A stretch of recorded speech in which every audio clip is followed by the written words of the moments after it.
하나님 말씀에 귀 기울이는 저희들 가운데 은혜 더하여 주시고 하나님의 마음을 깊이 깨닫는 귀한 시간이 되게 하여 주시옵소서.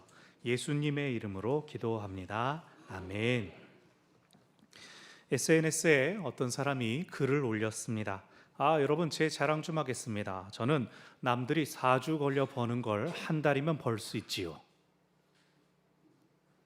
큰일 났네. 그러자 또 누가 이제 글을 남깁니다. 부럽네요. 저는 12달 일해야 남들 버는 연봉 벌어요. 아직도 이제 이해가 안 되시면 나중에 유튜브를 통해서 한번 잘 들어보시기를 바랍니다. 여러분, 사람들끼리 자랑을 주고받습니다. 왜 그러죠? 나 좀 인정해 주세요, 나 좀 칭찬해 주세요 하는 뜻이죠. 하지만 자랑도 어느 정도여야지, 어느 선을 넘어가 버린다면 그것은 여전히 애쓰고 노력하는 사람들을 지치고 좌절하게 만들 것입니다. 우리나라가 특별히 입시 비리에 대해서 예민한 것도 이런 이유죠. 최대한 모두에게 공정한 기회가 돌아가야 한다는 것입니다. 좋은 성적을 거두기까지 열심히 공부할 수 있도록 격려와 도전이 되어야 한다는 것입니다. 아무리 오랜 시간 애쓰고 노력했어도 불법과 편법을 쓰는 사람들이 더 성공하고 승리하거나 혹은 내 노력에 대하여 원하는 결과가 주어지지 않을 때 우리는 좌절합니다. 그저 노력이 허사로 돌아간 것 때문만이 아니라 내가 믿었던 가치가 무너진 기분 때문이죠. 지난주에 데살로니가 전서를 보았고 오늘은 데살로니가 후서입니다. 지난주에 나누었던 주제와 겹치는 부분도 있지만 우리의 모든 수고와 노력에 대하여서 우리가 잊지 말아야 할 것이 있습니다. 말씀을 통하여 우리로 하여금 계속 선을 행하게 하시는 이유와 목적을 붙잡으시기를 바랍니다. 아멘. 데살로니가 전서와 후서를 다 합쳐도 8장에 불과합니다. 굉장히 짧은 서신이지만 데살로니가 교회에 보내는 이 편지는 오늘날 우리에게도 중요한 의미를 가지고 있습니다. 이것이 신약 성경 중에서 제일 먼저 기록된 편지라는 말씀을 드렸습니다. 예수님께서 곧 다시 오실 것이라는 소망을 붙잡고 쉽게 변하지 않는 세상에서, 또 환난과 핍박이 있는 이 세상에서 그래도 하나님의 말씀을 듣고 지키며 나누는 사람들에게 바울은 이걸로 맛있는 거 사드세요, 혹은 내 말 좀 잘 들어보세요, 듣고 잊어버릴 말, 쓰고 없어질 돈을 주는 것이 아니라 친필로 기록한 편지를 통한 가르침을 전합니다. 지금 당하는 어려움을 배움과 성숙의 기회로 삼는 것입니다.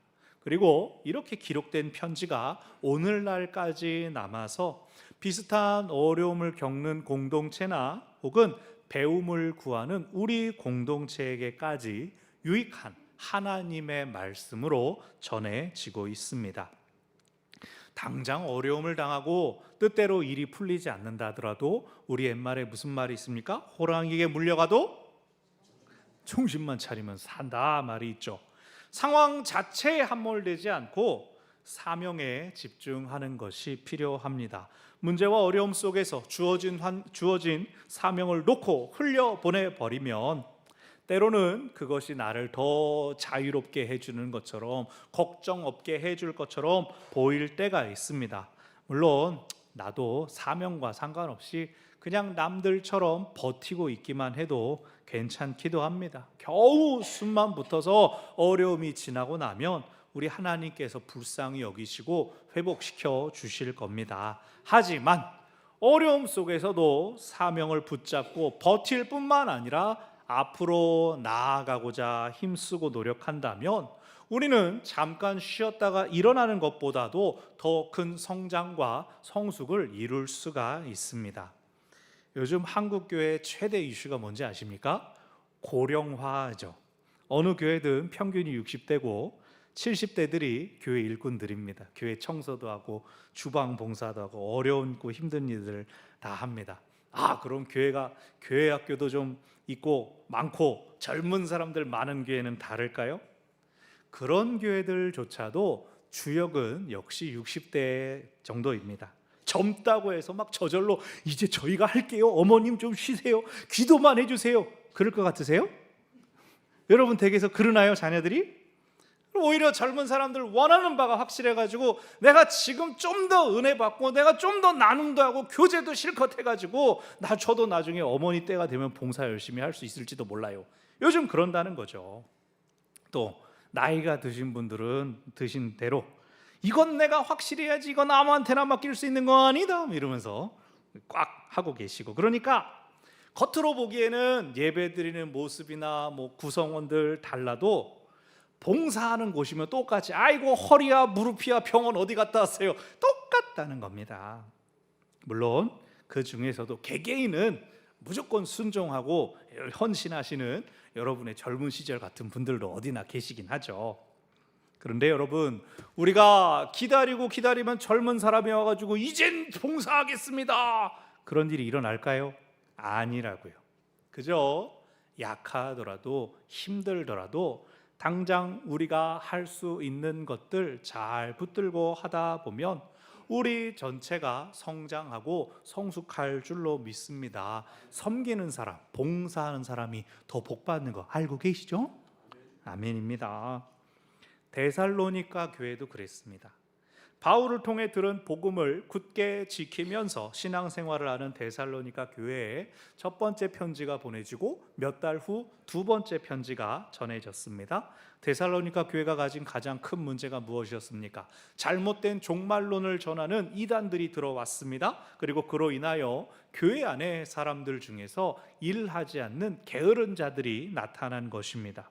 먼저 보낸 편지를 통해서 이에 대해 설명하고 어떻게 하라라는 권면을 전했지만 외적으로는 교회를 향한 박해가 점점 심해지는 상황에서 내부적으로 기존의 문제들이 심화되었던 것으로 보입니다. 그래서 데살로니가 후서 3장의 내용, 3장의 내용을 보면 1장에서는 그들을 칭찬합니다. 외적인 박해에도 결코 굴하지 않고 자리를 잘 지키는 교회를 칭찬합니다.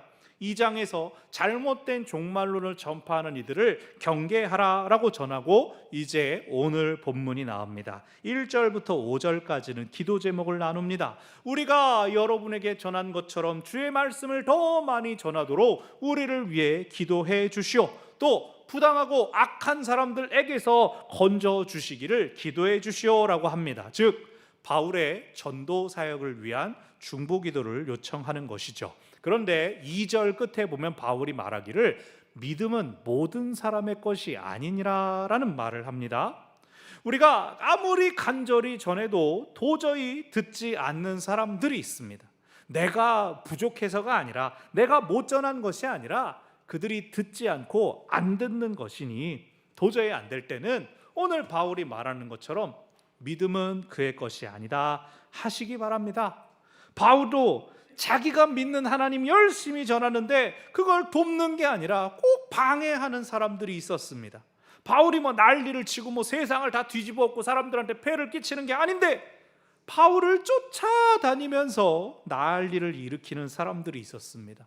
그들은 그렇게 바울의 전도를 막는 것이 하나님의 선을 행하는 것이다, 하나님의 율법대로 사는 것이다, 그렇게 생각했지만 정작 그들 안에 참된 암도 없었고 참된 믿음도 없었고 선한 것은 더더욱 없었습니다. 바울이 그들과 대화하고 그들을 설득하려고도 해봤지만 소용이 없었습니다. 그래서 오늘 이렇게 쓰는 겁니다. 믿음은 모든 사람의 것이 아니니라. 그들의 구원은 하나님께 맡기고 본인은 계속 본인을 보내시는 자리에 사역을 감당하겠다라고 합니다. 하지만 자기 힘과 능력으로 할 수 없기에 교회에 기도를 부탁하고 있는 것이죠. 그리고 또 바울도 데살로니가 교회를 위해 기도하겠다, 신실하신 하나님께서 지켜주실 것이다, 하나님께서 기도를 들으셔서 우리를 지켜주실 뿐만 아니라 교회를 지켜주실 것을 믿는다. 그리하여 5절, 하나님께서 여러분을 하나님의 사랑과 그리스도의 인내로 인도하시기를 구합니다.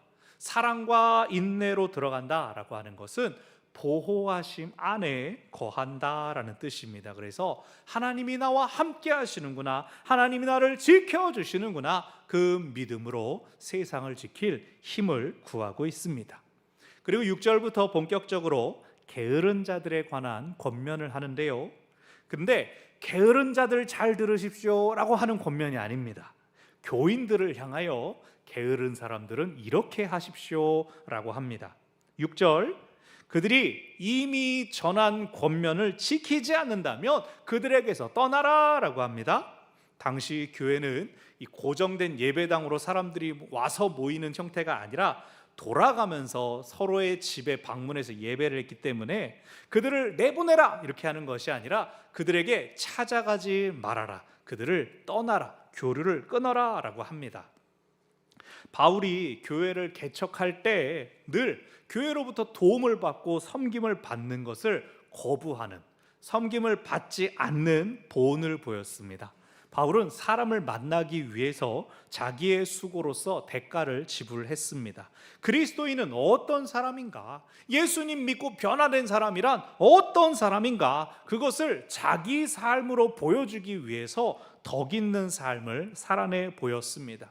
그리고 복음을 영접한 사람들에게도 당신들도 이렇게 살아야 합니다 라고 가르쳤습니다. 보수를 위해서가 아니라 선물을 주기 위한 삶, 베풀어주고 나눠주는 삶을 가르쳤습니다. 그럼에도 11절, 도무지 일하지 아니하고 일을 만들기만 하는 사람들이 있었습니다. 일을 만든다라고 하는 것은 남들에게 참견하고 간섭하면서 불안과 소란을 조장하는 것입니다. 바울이 이미 가르친 바가 있었는데도 그들이 여전히 바뀌지 않고 똑같이 잘못을 행하고 있었다는 겁니다. 그것은 아마 2장에서 나오는 잘못된 종말론의 영향이 큰 것으로 보입니다. 당시의 잘못된 종말론은 예수님이 이미 오셨다, 예수님이 영으로 이 땅에 오셨다, 그런 것입니다. 하나님 나라가 이 땅에 이미 임했는데 세상 일을 위해서 왜 수고해야 되냐? 더 중요한 일을 해야 되지 않겠느냐? 더 중요한 일이 뭘까요? 기도하고 예배하라. 아마 그러지 않았을까요? 기도하고 예배하는 게 잘못은 아니죠. 그런데 나는 계속 기도의 자리를 지켜야 되니까 내가 배고플 때마다 음식을 갖다 주셔야 돼요. 나는 계속 예배하고 기도하는 일만 할 테니까 우리 자식들 좀 잘 챙겨주세요. 이런 식으로 자기가 마땅히 해야 될 일들은 다 팽개치고 나는 이것에만 있겠습니다. 내 생계는 당신이 책임져 줘야죠. 교회가 그런 거 안 해줍니까? 기도하는 사람 도와줘야죠. 이렇게 한다면 그건 잘못이라는 거죠. 바울이 물론 정확한 사례를 들진 않았습니다. 그런데 아마도 이런 것들이 아니었을까? 게으른 사람을 왜 교회에서 계속 붙잡고 있었어야 할까? 기도한다는데 그걸 뭐 막습니까? 기도하는 거 잘못이라고 누가 함부로 말할 수 있습니까? 그러나 자기 일은 팽개쳐 놓고 남에게 폐를 끼친다면 그것은 그 모양이 어떻든지 겉모습이 어떻든지 덕이 되지 않는 일이고 심지어 다른 사람을 시험에 들게 만들 수도 있습니다. 그 교회가 힘써 지키려고 하는 구제와 섬김 시스템을 어지럽히는 일입니다. 그래서 바울은 그것을 뭐 잘못된 경건, 뭐 열정 이렇게 말하는 게 아니라 그건 게으른 거다, 자기 일을 떠넘기는 것이다 라고 말하고 14절, 그를 지목하여 사귐을 끊어 부끄럽게 하라 라고 합니다. 하지만 망신을 주고 쫓아내기 위해서가 아니라 15절에서 형제와 같이 권면하여라, 완전히 그를 떠나버리고 쫓아내버려라, 이것이 아니라 형제처럼 여기며 사랑으로 그가 돌이키기를 훈계하라는 뜻입니다. 우리 생각에 이거 막 쥐목해가지고 야 이 게으름뱅이야 이러면은 그 부끄럽고 쪽팔려가지고 교회 나오겠는가? 우리는 그렇게 생각하죠. 근데 여러분, 한때 유행했던 프랑스 육아법 아십니까? 유럽 사람들은 다른 사람들한테 폐를 끼치면 안 되니까 애가 막 잘못하면 길거리의 사람도 막 귀싸대기를 날리면서 똑바로 하라고 막 그렇게 엄하게 가르친다 라고 하는 게 껍질만 이제 우리나라에 들어와가지고 막 책이 나오고 학부모들의 마음을 두근거리게 했던 때가 있었죠. 근데 우리나라도 옛날에 잠자리에 이제 이부자리 쉬 하고 나면은 뭐 했습니까? 예쁘게 키를 씌워주고 소금 받아오니라 동네에 막 우리 집에 소금이 없어서가 아니라 제가 그랬어요라고 마을을 통해 이렇게 하라. 근데 그게 뭐 소금 장수나 해라 이런 게 아니지 않습니까? 그리고 소금 받아오면은 이제 애는 막 울고 막 이러면, 저는 물론 경험해 보진 않았습니다. 들은 얘기니까. 왜 웃어요? 진짜예요. 근데 이렇게 혼내는 이유가 뭡니까? 내가 너를 책임지기 때문에 그런다는 거 아닙니까? 지금 잠깐 쪽팔리고 힘들고 부끄럽겠지만 이렇게 지금 엄격하게 혼나는 것을 통해 내가 너의 미래를 지금 책임지고 있다, 그 뜻 아닙니까? 공동체에서도 마찬가지입니다. 한국 교회법에는 칠이라고 하는 전통이 남아 있습니다. 이게 칠이가 잘못된 방향으로 나가 죄인이라는 낙인을 찍기 때문에 지금은 전통으로만 남아 있지만, 사실 이 칠이가 공동체의 덕을 세울 뿐만 아니라 잘못한 사람이 그에 합당한 벌을 받은 뒤에는 다시 죄를 묻지 않고 공동체에 포함시키려는 그 절차를 담고 있는 것입니다. 낙인을 찍으려는 것이 아니라 잘못에 대한 벌이 끝났다, 문제가 해소되었다라고 앞으로 함께 나아가기 위한 것이 칠이입니다. 오늘 말씀에서 바울이 명하는 것은 개인이 부끄러움을 느끼더라도 잘못된 것은 잘못이라고 분명히 깨닫게 하여 고쳐주는 것이 개인은 물론이고 공동체에도 유익이 되며, 더 나아가서는 교회 밖에 세상을 향하여도 덕이 되는 것이니 엄격하더라도 확실하게 잘못을 바로잡고 다시 품어주라라는 말을 하고 있습니다. 그리고 16절부터 18절은 이제 마지막 끝인사인데, 17절에 나 바울은 친필로 문안하노니라는 표현이 있습니다. 앞에 대부분은 다 대피를 시킨 것이고 불러줘서 기록하게 했고, 이 부분에 내 글씨를 남긴다라는 뜻입니다. 바울에게 안질, 눈병이 있었기 때문에 오랜 시간 글을 쓰는 것이 어려웠을 것이다 라는 말도 있고, 혹은 로마 사회에 유행하던 자신의 서명을 마지막에 남기는 그것을 따른 것이다 라는 그런 말도 있습니다. 어느 쪽이든 바울은 이 편지를 통해서 몸은 떨어져 있지만 마음으로 데살로니가 교회를 얼마나 사랑하는지를 보여주고 있습니다. 예수님을 믿는 우리가 왜 선하고 바른 삶을 살아야 합니까? 오늘 본문을 통해 우리가 두 가지를 기억하기를 바랍니다. 첫째, 우리 서로를 위하여 우리는 선하고 바른 삶을 살아야 합니다. 기본적으로 사람은 사회적인 동물입니다. 주변의 환경과 영향을 주고받습니다. 맹모 삼천지교 여러분 아시죠? 어린 맹자가 묘지 근처에서 사니까 어머니 아이고 데이고 장례식 놀이를 하면서 노니까 이거 안 되겠다. 그래서 시장 근처로 이사 갔더니 싸다 오세요 장사꾼 놀이를 하면서 놀고, 어머니가 이건 아니지.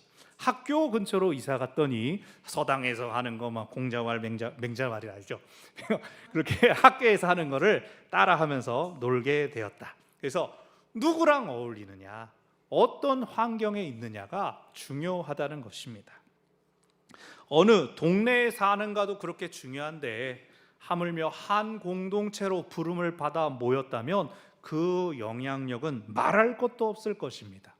지금 우리 함께 예배하고 있는 이 자리에는 주일 예배만 드리는 분들, 혹은 등록을 안 하셨지만 예배 드리러 오시는 분들도 계십니다. 그렇다고 그분들이 일요일이니까 또 1시간 때우고 오자, 그런 마음으로 오시지 않습니다. 가족 눈치 보고 막 억지로 앉아있고 막, 혹시 그런 분은 안 계시겠죠?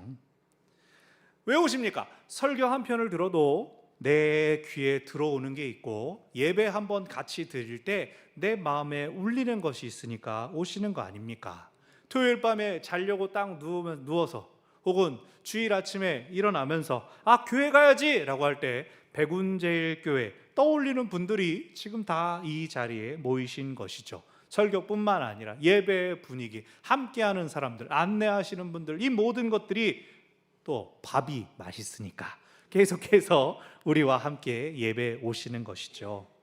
주일 예배도 그렇다면 우리 목장이나 또 오늘 회의의 날이죠. 기관별 모임도 더 그럴 겁니다. 누구 오셨나? 안 오셨나? 저한테 이제 예배 끝나면 누구 오셨어요? 이렇게 1부 드린 분들은 2부 오셨나 궁금하고, 2부 드린 분들은 1부에 오셨나 서로 물어봅니다. 또 사람이 많이 모이면 그 중에 어떻게 다 좋아합니까? 싫은 사람 또 왔네, 이런 사람이 있을 수도 있죠. 하지만 좋은 사람에 대한 그리움과 기대가 크니까 조금 마음에 그런 사람도 조절할 수 있죠. 사람은 주변과 영향을 주고 받습니다. 그럼 우리가 선하고 바르게 살아야 하는 이유가 뭡니까? 우리가 서로에게 좋은 영향을 끼치기 위해서입니다. 히브리서 10장 24절 25절 말씀, 서로 돌아봐 사랑과 선행을 격려하며 모이기를 패하는 어떤 사람들의 습관과 하지 말고 오직 권하여 그날이 가까움을 볼수록 더욱 그리하자. 서로 사랑과 선행을 격려해야 합니다. 그래야 잘 모이고 잘 뭉칩니다.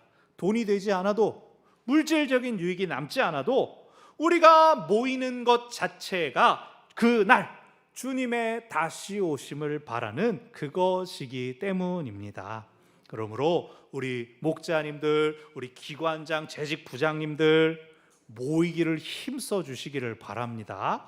하나님의 사람들은 계속 모이고 교제하고 사랑하고 섬겨야 합니다. 보고 또 보고 한 말 또 하고, 그래도 모이는 게 하나님의 기쁨입니다. 지금 이 가을에 야유회, 다음 주에 탁구 대회, 또 여러분 요청하신 대로 신방이든 그 무엇이든 이 가을에 더욱 모이기를 힘쓰는 우리 모두가 되기를 바랍니다. 아멘. 두 번째로, 복음에 합당한 삶을 위하여 선하고 바른 삶을 살아야 합니다. 우리가 모이고 우리가 즐거울 때 우리를 보는 사람들도 기대와 소망을 품습니다. 데살로니가 교회뿐만 아니라 초대교회 당시에 교회를 향한 박해가 점점 거세지고 있었습니다. 왜 너네들은 음란과 쾌락으로 자신의 육신의 즐거움들을 쫓지 않고 있느냐? 왜 너희들은 다양한 신이 아니라 오직 한 신만 믿는다고 그러냐? 세상에서 종교다원주의, 다신교 문화 그러면서 다양성을 존중하는 것처럼 보였지만 유일신은 안 된다라고 거부하는 이 말도 안 되는 이 세상으로부터 교회가 거절당하고 박해를 받았는데, 정말로 놀라웠던 것은 그 박해 속에서도 교회가 부흥하고 신자들이 늘어났다는 겁니다. 정치적인 입지가 있어서, 재정적인 뒷받침이 있어서, 세상에서 인기가 있어서 그게 아니라 말씀을 중심으로 모이기를 힘쓰며 떡을 떼며 교제하고 그러는 그 삶 때문에, 하나님의 말씀을 듣고 지키며 실천하는 그들의 삶 때문에 사람들이 박해를 각오하고 신앙을 품기 위하여, 믿기 위하여 자기의 삶을 변화시키기 원하여 교회로 모여들었습니다. 다른 것 때문이 아니라 박해에도 낙심하지 않고 그들이 붙들었던 선하고 바른 삶, 오늘 바울이 권면하는 것처럼 조용히 자기 일을 하며 그들이 속한 곳에 불필요한 잡음을 일으키지 않고 사랑하며 인내하며 선을 행하되 낙심하지 않는 삶, 그것이 복음에 합당한 삶으로 사람들에게 보여지고 도전을 주었습니다. 그러니까 오늘 말씀은 우리에게 정말로 중요한 것이 무엇인지를 생각하게 합니다. 많은 사람들이 우러러보는 삶, 성공한 삶, 세상에서 성공하고 인정받아서 높여지는 삶, 부러워하는 삶, 호감을 사고 아름답고 멋지게 꾸며지는 것보다도 정말로 한 영혼을 하나님께로 인도하는 것에는 선하고 바른 삶이 가장 중요하다는 것입니다. 선하고 바르게 사는 것, 눈에 띄게 드러나는 것도 아니고, 사람들이 그걸 알아주고 칭찬하기는커녕 잘못하면 세상에서 호구 잡힐 수 있다, 우리 생각하지 않습니까? 그냥 남들 하는 정도만, 사고 일으키지 않고 조용히 있는 듯 없는 듯 그냥 있는 그 정도만 있어도 충분히 안전하고 괜찮을 것 같습니다. 그러나 오늘 말씀에서 바울은 말하기를 하나님께서 우리를 지키시며 하나님께서 우리를 악에서 보호하실 것이니 값없이 받아먹지 말아라, 수고하고 애쓰라, 자기 일에 힘쓰라 라고 합니다. 그렇게 선을 행하다가 낙심해도, 손해를 당해도, 세상에서 조롱당해도 걱정하지 말아라. 우리를 인도하시는 분은 하나님이시니 하나님께서 선하게 사는 우리를 사랑과 인내로 인도하실 것이다 라고 말합니다. 그러므로 우리도 적극적으로 선을 행하시기를 바랍니다. 남을 대접하고 사랑으로 섬기고 오래 참아주기를 바랍니다. 그냥 폐를 끼치지 않는 것에서 더 나아가서 덕을 세우는 삶으로 우리 가족에게 또 일터와 이웃들, 이 동네 온 세상을 향하여 열심으로 선을 행하며 하나님을 향한 믿음을 드러내는 우리 모두가 되기를 바랍니다. 아멘. 말씀을 정리합니다. 우리는 선하고 바른 삶을 살아야 합니다. 그 이유는 먼저는 우리 서로를 위하여서, 다음으로는 복음에 합당한 삶을 위해서입니다. 선을 행하다가 부딪히더라도 낙심하지 마시기 바랍니다. 하나님께서 우리와 함께 계시기 때문입니다. 우리를 통하여 주의 말씀이 퍼져나가 영광스럽게 되며 하나님께서 우리를 하나님의 사랑과 그리스도의 인내 가운데로 들어가게 하실 것입니다. 아멘. 기도하겠습니다. 하나님, 우리를 거룩한 하나님의 자녀로 이 땅에서 불러주셨사오니 우리의 삶 또한 하나님께서 기쁘게 받으실 만한 선하고 바른 삶을 사는 것이 되게 하여 주시옵소서. 다른 사람을 살리고 세워주는 덕을 끼치는 삶으로서 살아가게 하여 주시옵소서. 세상에서 불법과 편법이 판을 치며 우리를 향하여 어리석다 조롱하는 사람들이 있을지라도 결코 낙심하지 않을 것은 하나님께서 우리와 함께 하시기 때문입니다. 하나님께서 우리를 악에서 지켜주시고 보호하여 주시기 때문입니다. 마침내 하나님께서 풍성한 사랑과 인내로 우리가 들어가게 하실 것이기 때문입니다. 그래요, 하나님 바라보고 신뢰하는 삶, 하나님 따라가는 삶, 그러한 삶으로서 이 땅 가운데 선한 도전을 전하는 하나님의 사람들 저희들이 되게 하여 주시옵소서. 예수님의 이름으로 기도합니다. 아멘. 말씀을 기억하며 찬송가 379장